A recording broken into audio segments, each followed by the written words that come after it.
आप देख रहे हैं जागो दिल्ली जागो न्यूज। मेरा नाम निधि झा है और मैं इस कार्यक्रम के जो संयोजक हैं जीवकांत झा जी, उनकी बेटी हूँ। का कार्यक्रम आपको कैसा लगा?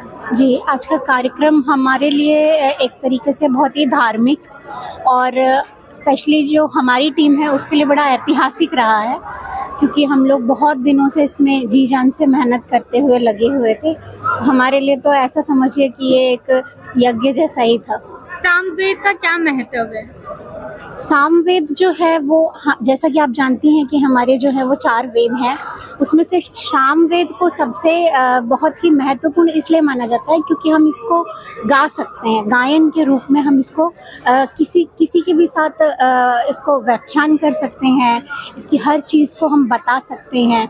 तो इसीलिए इसके हर एक चीज़ को हम बड़े ही बारीकी से जान सकते हैं, क्योंकि जैसा आप जानते हैं कि आज के समय में जो न्यू जनरेशन्स हैं उनके लिए इन वेदों को जानना बहुत ही डिफ़िकल्ट है, लेकिन सामवेद एक ऐसा वेद है जिसको बहुत ही ईज़िली डिस्क्राइब किया जा सकता है। तो मेरे लिए ये सबसे एक तरीके से रस भरा और बहुत ही अच्छा वेद है जिसको समझने में बड़ी आसानी है। पीढ़ी वेस्टर्न कल्चर को ज़्यादा अपना रही है, जी जी। तो उनको आप वेद को लेके क्या संदेश देना चाहेंगे? जी, जैसा कि आप भी भारतीय हैं, हम भी भारतीय हैं, तो हम सनातनी हैं और वेद जो है वो, हालांकि ये कहा जाता है कि वेद हमसे हैं, हम वेद से नहीं हैं, लेकिन वेद हमारा बेस है और अगर हम उसको नहीं समझते हैं तो एक भारतीय होने पे एक तरीके से प्रश्न हमारे उठ जाता है, क्योंकि जैसा कि आप जानते हैं कहीं पे भी आप चले जाएं, चाहे आप ब्रिटिश अमेरिका चले जाएं या कहीं भी, वो अपने हर चीज़ों को बड़ी ही बारीकी से जानते हैं। तो अगर हम वेदों को नहीं जान पाए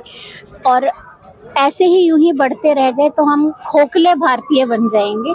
इसलिए वेद हमारा बेस है जिनको समझना हमारे लिए बहुत ज़रूरी है। भाटी में मोहन भागवत जी के इस कार्यक्रम का आयोजक हूँ। कि आपको कैसा लगा कार्यक्रम? कार्यक्रम शब्दों में वर्णन नहीं कर सकता मैं, सामवेद का वर्णन शब्दों में नहीं किया जा सकता। दूसरी बात, 3 भाषा तो हैं, बहुत बड़ी बात है, ये हमारे लिए बहुत बड़ी अचीवमेंट है, लेकिन जितनी भी भाषा इस धरती पे है उन सभी भाषाओं में सामवेद का ट्रांसलेशन होना चाहिए, तब भी कम पड़ जाएगा। इतना बड़ा वर्णन है सामवेद का और कोई भी शख्स इस धरती पे शब्दों में बयान कर ही नहीं सकता इसका महत्व सामवेद का। आप समझ लीजिए कि मेरी गोदी में है तो मैं, इस ब्रह्मांड का भार है मेरे ऊपर, मैं इसको बिल्कुल गोदी से हटा नहीं रहा, घर पे जाके पूजा करके तब इनको रखूँगा। और लेकिन फिर भी जो कुछ मैं समझ पाया, भगवान श्री कृष्ण ने गीता में अर्जुन से कहा कि वेदों में मैं सामवेद हूँ, तो वेदों में मैं सामवेद हूँ। और फिर सामवेद जो है वो संगीत और गायन को जो है माध्यम बना के जो है वर्णन किया गया है, ठीक है। तो इसका मतलब भगवान श्री कृष्ण सामवेद में बसते हैं, और क्योंकि संगीत में है पूरा का पूरा सामवेद, तो इसका मतलब संगीत में भी भगवान श्री कृष्ण बसते हैं। तो जो संगीत से प्रेम करते हैं वो भगवान श्री कृष्ण से अपने आप ही आज नहीं तो कल प्रेम कर ही लेंगे। और हमारे सनातन धर्म का तो कुछ वर्णन किया ही नहीं जा सकता इस ब्रह्मांड में, मतलब इस ब्रह्मांड के और छोर तक अगर कोई धर्म लेके, सारे धर्म का सम्मान है, लेकिन हमारे सामवेद का वर्णन जितना करें हम उतना ही थोड़ा है। इस ब्रह्मांड के एक छोर से दूसरे छोर तक पहुँचा सकता है सामवेद, एक वेद, बाकी तो हम अभी हमारे 3 वेद और हैं। और भगवान श्री कृष्ण की तो महिमा सबको पता ही है, उनको तो वर्णन कहीं नहीं जा सकता। आज की पीढ़ी वेस्टर्न कल्चर को, मॉडर्न कल्चर को अपना रही है, तो उनको आप क्या संदेश देना चाहेंगे? उनको संदेश मेरा यही है कि पहले हमारे वेदों से, पुराणों से तो फ्री हो जाओ, तब उस दायरे को तब तो पार करना, क्योंकि इसमें अगर आप जो है एंगेज हो जाओगे, इसमें अगर व्यस्त हो जाओगे तो फिर आप इसमें ही विलीन भी हो जाओगे। अब क्योंकि इनको तो वो देख नहीं रहे, बस भगवान के मंदिर में हाथ जोड़ के भाग जाते हैं, तो फिर वो डिस्ट्रैक्ट हो रहे हैं। अगर वो अपने रामायण को, वेदों को, गीता को अगर पढ़ना शुरू करें तो वो इसी में ही रम जाएंगे, फिर यही अपने आप रोक देगी, इधर उधर डिस्ट्रैक्शन कभी नहीं होने देगी। विद्या में, गुणों में, हर चीज़ में, आचरण में, हर चीज़ में ये आपके व्यक्तित्व में निखार लेके आएगी, जो हमारी सनातन धर्म परंपरा है वो। और दूसरी बात है कि हमारी जो यंग पीढ़ी है उसको हमारा ये प्रयास है, देखिए यंग पीढ़ी के बहुत लोग आए थे, हम खुद भी यंग पीढ़ी से ही हैं, तो सभी लोगों को बहुत पसंद आया प्रोग्राम और सब देखिए कितने प्रेम से सारा प्रोग्राम किया। और आदरणीय मोहन भागवत जी के द्वारा मुझे इतना भारी भड़कम, मेरे पास शब्द नहीं है, इतना सामवेद जो मुझे दिया गया और इतना बड़ा मान सम्मान मुझे आदरणीय मोहन भागवत जी के द्वारा दिया गया, इसके लिए मैं उनका बहुत आभारी भी हूँ और महादेव का और भगवान श्री कृष्ण का भी बहुत आभारी हूँ। और सामवेद का जो बुक का उद्घाटन रहा वो तो बहुत ही ऐतिहासिक है। और क्योंकि जो सामवेद है वह क्या है, ब्रह्मांड का कंपन है, ब्रह्मांड की वह ध्वनि है, ध्वनि जो वही सामवेद है। और महाकाल ने सारी प्रकृति के सारे जीव जंतु मानव के अंदर ध्वनि दी है। ध्वनि जो है वो सामंजस्य बनाता है, हमारे बीच में रिश्ता स्थापित करता है। हमारी वाणी सामवेद है, हमारा चलना फिरना सामवेद है, हमारी गति सामवेद है। सामवेद नहीं है तो हमारे जीवन का परस्पर संबंध ही कुछ भी नहीं है। इसलिए महाकाल और महाकाली ने सामवेद की रचना उस ध्वनि से की है। और जो मैंने शिव तांडव गाया है वह शिव तांडव भी सामवेद के ही अंदर आता है। महाकाल का वह सामवेद, महाकाल की वह ध्वनि, यही तो शिव तांडव है और यही सामवेद है। सामवेद नहीं है तो प्रकृति का सामंजस्य बना ही नहीं रह सकता है। बस आने वाली पीढ़ी को क्या संदेश देना चाहेंगे? आने वाली पीढ़ी का को संदेश बहुत आवश्यक है सामवेद को जानना, क्योंकि जो हमारा वेद है, हमारे वेद से हमारे जीवन का विकास, हमारे जीवन की स्थिरता और हमारे जीवन का मकसद पता होता है। आज क्या है कि युवा पीढ़ी को अध्यात्म की ऊर्जा लेना बहुत आवश्यक है। हम प्रोफेशनल वर्ल्ड में जरूर हैं, लेकिन प्रोफेशन के साथ साथ हमारी ऊर्जा हमें मस्तिष्क में कहाँ से मिलती है? ब्रह्मांडीय ऊर्जा मिलती है, क्योंकि हमारा शरीर जो है वो पंच तत्वों का बना हुआ है। आकाश, पृथ्वी, वायु सभी हमारे शरीर के अंदर समावेशित है। तो हम एक ब्रह्मांड के, एक प्रकृति का एक हिस्सा है मानव जाति। तो मानव जाति के अंदर जब तक इस प्रकृति और इस वेद हमारे अंदर जो अध्यात्म है उसकी ऊर्जा यदि नहीं है तो स्वाभाविक है हमारे मस्तिष्क का विकास नहीं हो पाएगा। और जब तक मस्तिष्क का विकास नहीं हो पाया है तब तक व्यक्ति अपने मार्ग से भटक जाता है, अपने मिशन से भटक जाता है। मनुष्य जीवन का जो एक महत्व है उस महत्व को हम नहीं समझ पाते बिना अध्यात्म के। तो वेद का अध्ययन करना, वेद को अनुभव करना वह सबसे परम आवश्यक है। आज की युवा पीढ़ी को संदेश यही देना चाहती हूँ कि आप अध्यात्म को फॉलो करें, आप सामवेद को, आप ऋग्वेद को, यजुर्वेद को पढ़ने की कोशिश करें और जानने का प्रयास करें कि जीवन जीने की शैली, जीवन का विकास, जीवन का मकसद क्या है। और हमें महाकाल ने यदि हमें इस मानव शरीर को दिया है तो किसी मकसद के तहत दिया है, ताकि हम अपने परिवार, समाज और राष्ट्र की सेवा कर पाए। बहुत ही अद्भुत सामवेद का हिंदी और उर्दू में तर्जुमा एक ऐतिहासिक कदम है। निश्चित रूप से जो प्रयास दाराशिकोह ने कभी किया होगा यहाँ भारत की आध्यात्मिकता को समझने का, उपनिषदों के माध्यम से और सामवेद के माध्यम से, इकबाल दुरानी जी ने उसका प्रयास किया है। और मैंने वह पुस्तक देखी है और मुझे लगता है कि बहुत सरल शब्दों में वो समझाने का प्रयत्न कर रहे हैं। उन्होंने खुद भी समझने का प्रयत्न किया होगा। और जो आदरणीय सरसंघचालक जी ने कहा कि रास्ता कोई भी हो, लक्ष्य एक होता है और धर्म का भी लक्ष्य वही होना चाहिए। और जब हम यह देखते हैं कि विभिन्न मत पंथों में अलगाव और झगड़े रहते हैं तो उन सब को वास्तव में समझने के लिए, भारत की आध्यात्मिकता को जानने के लिए वेदों को समझना आवश्यक है। और बहुत ही सुखद अनुभव है कि एक मुस्लिम स्कॉलर ने इस चीज़ का प्रयत्न किया। और मुझे लगता है कि हमें अपने आत्मविश्लेषण के लिए, धर्म को समझने के लिए और उस परम सत्ता से मिलने के लिए और उसको जानने के लिए कि जीवन का अर्थ क्या है, जीवन की आदर्श स्थिति क्या है और हम इस ब्रह्मांड में, इस सृष्टि में क्यों हैं, यह जानने के लिए हमें इनका अध्ययन करना होगा। आज अगर वेद की जाती है तो आने वाली पीढ़ी को आप क्या संदेश देना चाहेंगे? मैं यही कहूँगी कि वेद विद धातु से निकला है, जिसका अर्थ है ज्ञान।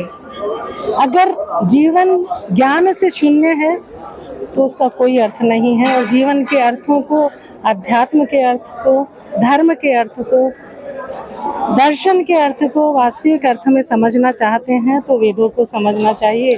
और स्कॉलर्स को प्रयत्न करना चाहिए कि इसका वास्तविक संदेश क्या है। वह धर्मों में नहीं बांधा जाता, वह जीवन के उन यथार्थ और उस दर्शन से जोड़ा जाना चाहिए जो वास्तव में हमारे ऋषि मुनियों ने संदेश देना चाहा। देखिए, मैं मेजर जनरल जावेद इकबाल हूँ। देखिए, आज का जो कार्यक्रम हुआ जिसमें श्री इकबाल दुर्रानी जी ने सामवेद का अनुवाद हिंदी और उर्दू दोनों भाषाओं में एक साथ किया और पिक्टोरियल करके किया, मैं ये समझता हूँ कि ये पूरे देश के लिए एक बहुत बड़ा संदेश है। और मैं ये भी समझता हूँ आज जिस तरह से उन्होंने अपने विचारों को व्यक्त किया, उन्होंने श्री इकबाल दुर्रानी जी ने भी और सरसंघचालक ने भी, मैं ये समझता हूँ कि देश के लिए एक ये विभिन्नता में एकता का एक बहुत बड़ा मैसेज है। और एक ये भी मैसेज है कि जो योग का ज्ञान है वो जन जन तक पहुँचे, इस देश में ही नहीं बल्कि पूरे विश्व के अंदर ये ज्ञान जन जन तक पहुँचे। तो मैं ये समझता हूँ कि आज का ये कार्यक्रम बड़ा सफल रहा है और इस कार्यक्रम के ज़रिए, इसके माध्यम से एक बहुत अच्छे काम की शुरुआत हुई है जो आगे भी चलते रहना चाहिए। आज की युवा जो है वो वेस्टर्न कल्चर को ज्यादा अपना रही है, वेद के नाम पर आप क्या संदेश देना चाहेंगे?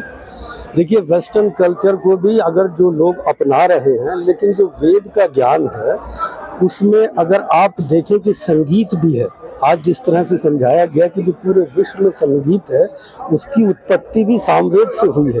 और इसके अलावा जो वेद है वो आध्यात्म की शिक्षा भी देता है। वेद बताता है कि किस तरह से विभिन्न मार्ग जो है ईश्वर की तरफ ले जाते हैं।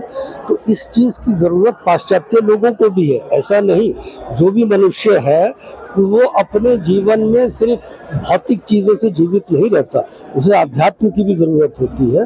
तो मेरे हिसाब से सिर्फ अपने देश में ही नहीं, अपने देश के बाहर के लोगों को भी वेद की इस महत्ता की ज़रूरत है। और इस ज्ञान। मेरा नाम अमित पहाड़पुरी है और मैं जुड़ा हुआ हूँ संगठन से जी।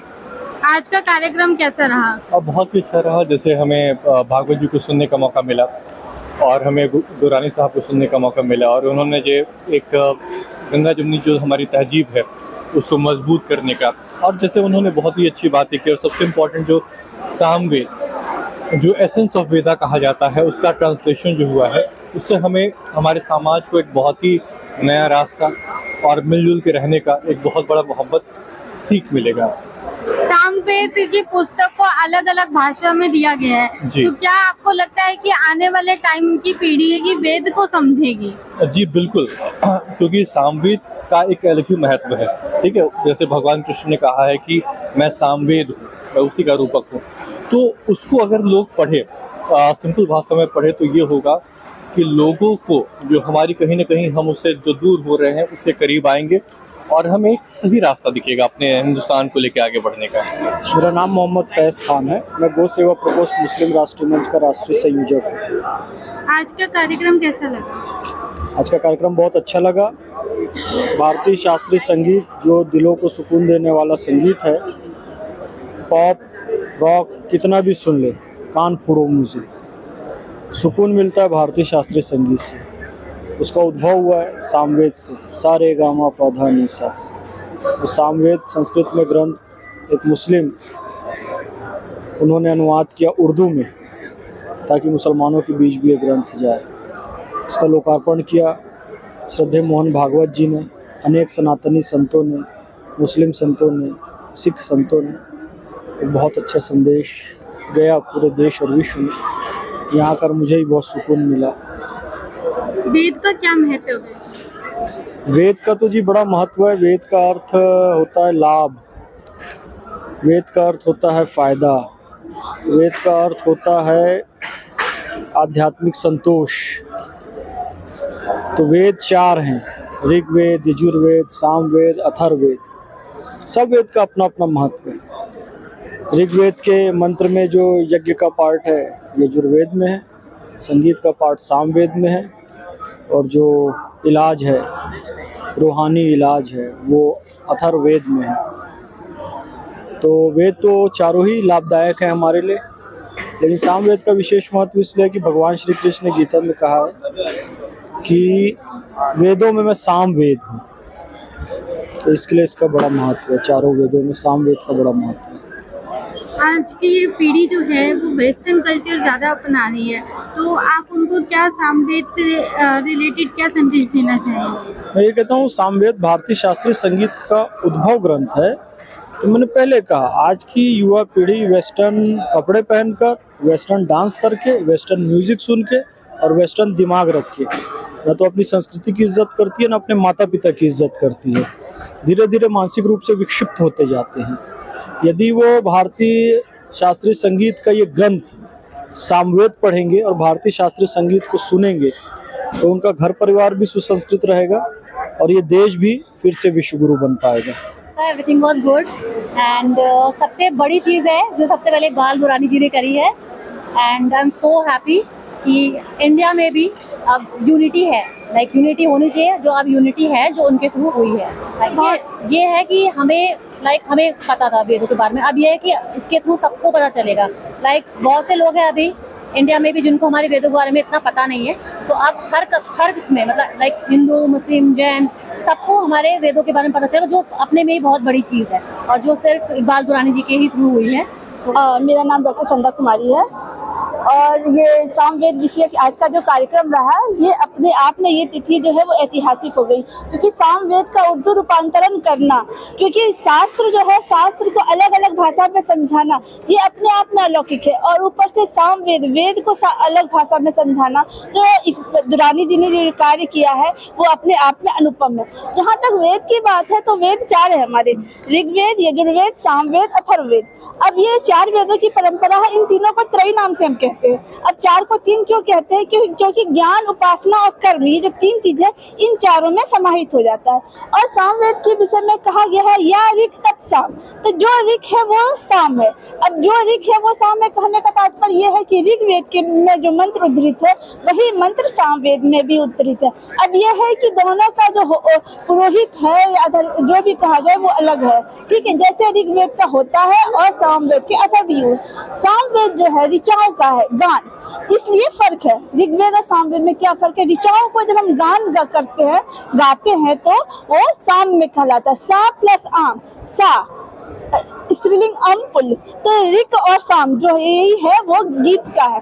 तो सामवेद की जो आचार्य परंपरा है वो महर्षि वेद व्यास ने आचार्य जैमिनी को दी। वैसे तो कहा गया है सहस्त्रवर्मा सामवेद है, महाभाष्यकार पतंजलि ने इस बात को कहा है, किंतु समय परिवर्तित होता गया और शायद सुरक्षित नहीं रख सके, इसलिए ये सुरक्षित नहीं है। किंतु इस समय वर्तमान समय में 3 शाखाएं उपलब्ध है, कौथुमीय, रानानीय और जैमिनीय। जैमिनीय शाखा जो है सर्वाधिक अभी प्रचलित है। और सामवेद जो है वो सुरों का है, जैसा कि आचार्य भागवत जी ने कहा ही कि इसमें सप्त स्वरों की उत्पत्ति जो है वो वहीं से दिखाई गई है। सप्त स्वरों की उत्पत्ति, अब एक छोटी सी मैं बात बताती हूँ कि कहा जाता है जो चिड़िया उड़ती है उसमें जो उसकी जो आवाज होती है वो भी क्या है? सुर है। तो ये सब सारी बातें हमारे वेद में है। वेद का क्या महत्व है? वेद का महत्व क्या है? वेद शब्द जो है विद धातु से बना है। विद मतलब जानना। अब हम इसको जानने कैसे? तो हम जो कर्म को जानते हैं, उपासना को जानते हैं, ज्ञान को जानते हैं। शास्त्र की ये 3 प्रवृत्तियां हैं, इन तीनों चीजों को जानना क्या है? वेद। और दूसरा जो लौकिक से अलौकिक है, 3 चीजों को मानव प्रत्यक्ष रूप में नहीं जान सकता है, वो कौन हमें बताते हैं? वेद बताते हैं। आने वाली पीढ़ी को क्या संदेश देना? आने वाली पीढ़ियों को मैं ये संदेश देना चाहती हूँ कि अगर हमें अपने आज को सुधारना है तो हमें अपने कल को देखना होगा, और कल को देखना है तो वो वाक्य याद आ रहा है कि चलो पुनः वेदों की ओर लौटे। तो ये आज जो हम लौटे हैं ये तो वही है ही। आज हम पुनः सामवेद की तरफ गए हैं ना, सामवेद की तरफ गए हैं तो ऋग्वेद की तरफ गए भी है, अथर्ववेद की तरफ भी गए हैं, यजुर्वेद की तरफ भी गए हैं। तो सामवेद इस तरह से बहुत महत्वपूर्ण है। अगर आपको हमारा ये वीडियो पसंद आया है तो लाइक करें, कमेंट करें, शेयर करें और चैनल को सब्सक्राइब करना ना भूलें।